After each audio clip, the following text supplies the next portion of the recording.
in the news today is what's happening in Springfield, Ohio.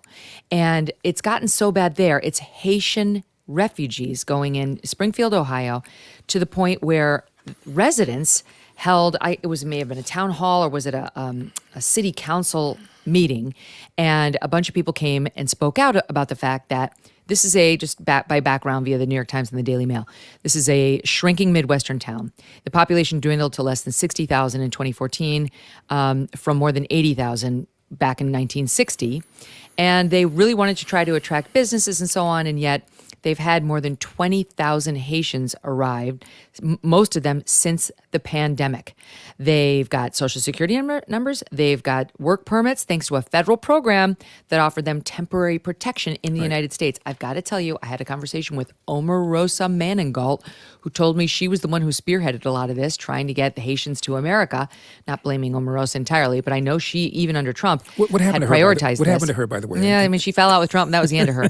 But in any event, it's only gotten worse since the pandemic under Joe Biden, where we've opened the door to these people. And now you've got these residents showing up to speak out. And listen to this one woman. I think this is Glenda Bailey, the older woman, who's talking about what it's like to live there now. Watch. I'm done with what I'm seeing. It is so unsafe in my neighborhood anymore.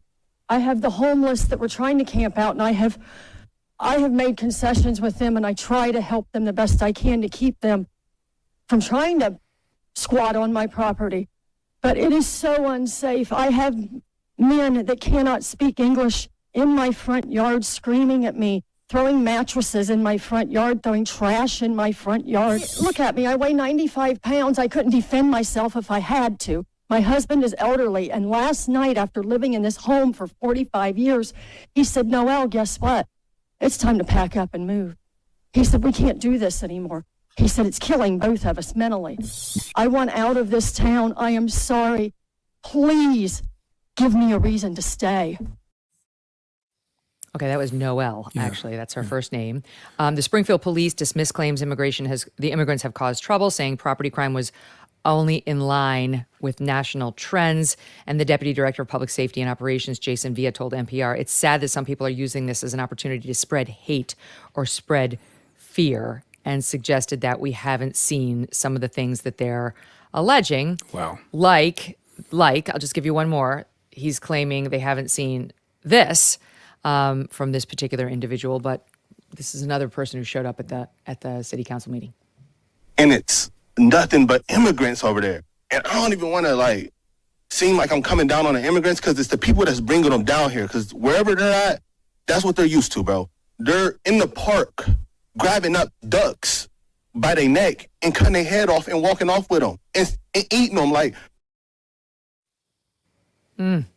So not an explicit denial, but we haven't seen it. Mm-hmm. So I guess we're just not supposed to believe Noelle or this gentleman. Well, as for Noelle, who says she would like to have a reason to stay, the bottom line is that we're all border states now. I remember about 2 years ago, there was a poll that asked the average American how many illegal aliens had come into the country that year. That year, there were 2.5 million. The average answer was 250,000. They were off by a factor of 10. Why? Because most people aren't even aware of this because the media is not focusing on it. I remember when Bill Malugin of Fox News was doing all these wonderful reports, drones overhead showing all these illegal aliens coming in. Then I cut it on to CNN, MSNBC, and for months, nothing. It wasn't until governors like Abbott and DeSantis put illegal aliens on buses and sent them to New York, Chicago, Martha's Vineyard, did the media even begin to paying attention to this. So I think most people are unaware how bad it is. I'm old enough to remember in 1980, during the latter part of the Jimmy Carter administration, Castro sent about 100,000 illegal aliens here, and then about 25,000 Haitians joined them. So we had about 150,000 illegal aliens in the country coming in one fell swoop, and people went nuts. Jimmy Carter did a 180. At first he said, we welcome them with open hearts, open arms. Then he realized people were ticked off. We're talking about 12 million people. Jay Johnson, Obama's DHS secretary, once said, when he was DHS secretary, every day I get a report on how many illegal border crossings there were. If it's under 500, I'm going to have a good day. If it's over 500, I'm going to have a bad day.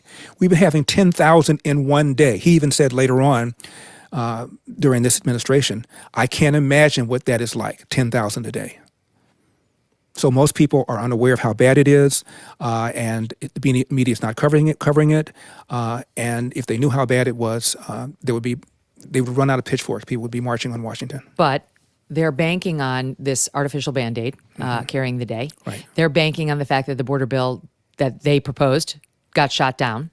And they're banking on abortion. They're banking on abortion, which is now, thanks to all of their advertising, risen to the second most important issue with voters, in particular Democrat voters, but there are definitely some more moderate Republican women, and she's winning with women, who are worried about this issue, who want, the freedom to do what they want if they get pregnant or their daughters and so on. And this is being pushed at every turn, right? And on this issue, she's the winner. How do you think Trump should handle the abortion issue tomorrow night? Well, let's talk about both those big things. On the immigration bill that Trump allegedly shot down, there were a bunch of Republicans that opposed that bill, A, and B, Trump secured the border in a more secure way than anybody else without one iota from Congress. And Biden on day one began reversing those policies. Undid them all. So you don't need Congress to reimpose the Trump policy. So the whole thing is false. It's a lie, and that's their big talking point. Well, we had the toughest border bill until Donald Trump told Republicans to turn their backs on it. You didn't need to have the bill, even if that's true. Regarding abortion, when I ran for governor, I was accused of being a pro-life extremist. And I asked the reporters, please ask my opponent, Gavin Newsom, at what point does he feel a pregnancy has gone so far that to terminate the life would constitute murder? At what point? And nobody asked him. Democrats don't want to answer that question. Kamala Harris was on, I think, CBS. Margaret Brennan asked her that 3 times, and 3 times she said, I want to put back the protections of Roe v. Wade. She said, yeah, but is there a point beyond which I want to put back? They won't answer the question. Every now and then you'll get somebody to answer it, as Bernie Sanders did during one of the debates. He says, up to a woman. If that's true, the logical extension is Dr. Kermit Gosnell, the Philadelphia abortion doctor, Kelly, should be set out of prison. He performed late-term abortions. He didn't hold them down and perform them against the will of the woman. The woman asked for the abortion. He's now behind bars for performing illegal late-term abortions. So the logical extension of how you feel really is that Dr. Kermit Gosnell is a political prisoner who should be set free. Is that your position? We don't know because they won't say.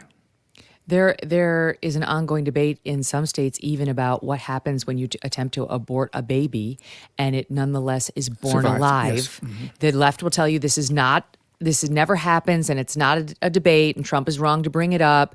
But in more and more states where they try to ban this, where they try to say you can't do that, you can't let the infant just die on the table, you actually have to give it life-saving care, the left pushes back and says, no, we don't. That too is up to the mother and the doctor. Right. So this baby that they tried to kill in utero is born anyway, and now it's on the table, suffering but still alive. And these people want to say, the mother at that point should be able to say, let it suffer and die. That's how extreme these guys are. The bill that Governor Walz signed allows abortion up to the moment of birth, the most extreme one that I can think of, and nobody talks about it. And all the reversal of Roe v. Wade is to put it back in the states where it was for the entire history of our country until 1973. That's it. It's now back to the electoral process. In California, as I said when people asked me about this, I'm in California. What anti-abortion bill is going to come on my desk? Zero chance of it happening. So wherever you live in a left-wing state, nothing will happen. The only party talking about doing something nationally on this issue are the Democrats. It's the Democrat Party. Right. Trump has said, I'm not going to touch it. I will not be doing this as president. I'm going to let it sit in the states because every state is very different. As you know, you live in California. I've got friends who live in Tennessee. Those 2 states will handle this issue very differently because we're each a little experiment of democracy and culture. And that's the way the founders intended it. And if you don't like the rules in California, you don't have to live here. Kamala Harris shouldn't be able to set the policy for all 50 states. And by the way, she can't. This is not a federal issue. I don't think she'd be allowed to. I think it would be struck down as unconstitutional if she tried to implement. Antonin Scalia, arguably one of the most conservative justices in recent memory, gave an interview once. He said, I don't know anything about abortion. Right. I never studied that in law school. All I know is that it ought to be up to the democratic process and to the voters in every individual state. Yep. I don't know. He used to say that all the time about a lot of issues, like, why would you leave it to 9 judges in black robes to come up with rules on abortion or any of these other issues? It's exactly right. Put it in the people's hands, and that means the people that we elect on a state-by-state basis. Trump's got to get better at articulating that. On the New York Times poll, this is another interesting question. Do you think Trump is too conservative, not conservative enough, or not too far either way? Not too far either way got 49%. Only 32% said that he is too conservative. How about Kamala Harris? Too liberal, / progressive, not enough, or not too far either way. Too liberal or progressive, 47%. Right. Only 9% said not enough, and not too far either way had 41%, which was a decent number, but not as high as 47. Right. So what's happening here is that the Project 2025 thing, Larry, is not working against him. And her attempt to be generic Democrat with no positions that are controversial, and I've reversed all of my controversial positions in a paper statement, isn't working. The American populace is smart. And the people that feel that she's too left-wing probably are unaware of many of the things that she said that are left-wing. For example, she once suggested that we ought to ban the sale of gas-powered cars by the year 2035. She once said illegal aliens should get health care. She once supported legislation to set up a commission to study reparations. She once wanted a national minimum income. She once said that we ought to reimagine the police. We ought to rethink ICE. Rethink ICE from the ground up. She said so many wacky things that most people have no blooming idea about. Being in the country illegally ought not be a crime. Are you kidding me?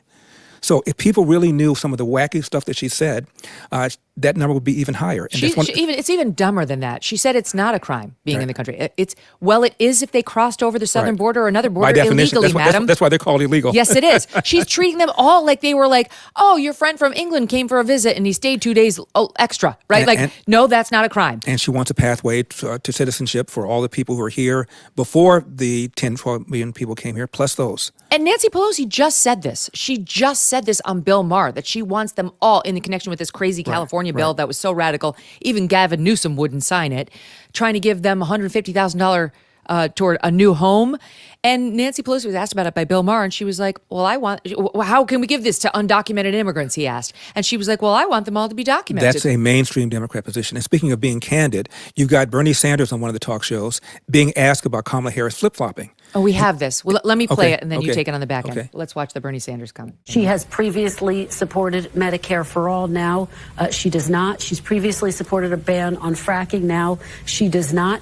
These, Senator, are ideas that you have campaigned on. Do you think that she is abandoning her progressive ideals? No, I don't think she's abandoning her ideals. I think she's trying to be pragmatic and doing what she thinks is right in order to win the election. I love it when I hear honesty. Yeah. It's so soothing. Well, and essentially that's what Kamala Harris said. I haven't changed my values. Right. I may have changed the way I articulate them. I haven't changed my values. Wink, wink. And here he is saying that, no, she hasn't changed anything. She's being pragmatic to say what's necessary to get elected, and then I'll do all this. Then I'll do all this stuff. Yeah. We know. We can see that. You didn't vote for this economic downturn and the high inflation, but you could pay for it at the pump, the grocery store, and with growing stacks of unpaid bills. Financial stress can be crushing, and one solution could be donewithdebt.com. Done with Debt created new, aggressive strategies designed to get you out of debt permanently without bankruptcy or loans. Done with Debt can stand between you and your bill collectors, and they'll negotiate with your creditors to write off balances, cut interests, and stop penalties. And the best news is Done with Debt is accepting new clients right now. But you do need to hurry because some of their debt relief strategies are time sensitive and you don't want to miss out. Let Done with Debt hit the debt reset button for you and make your money yours again. Visit donewithdebt.com or call 1-888-322-1054 right now. Chat with one of their debt relief strategists for free. That's donewithdebt.com, donewithdebt.com. Thanks so much for watching. If you like what you just saw, hit the subscribe button for more clips and full episodes.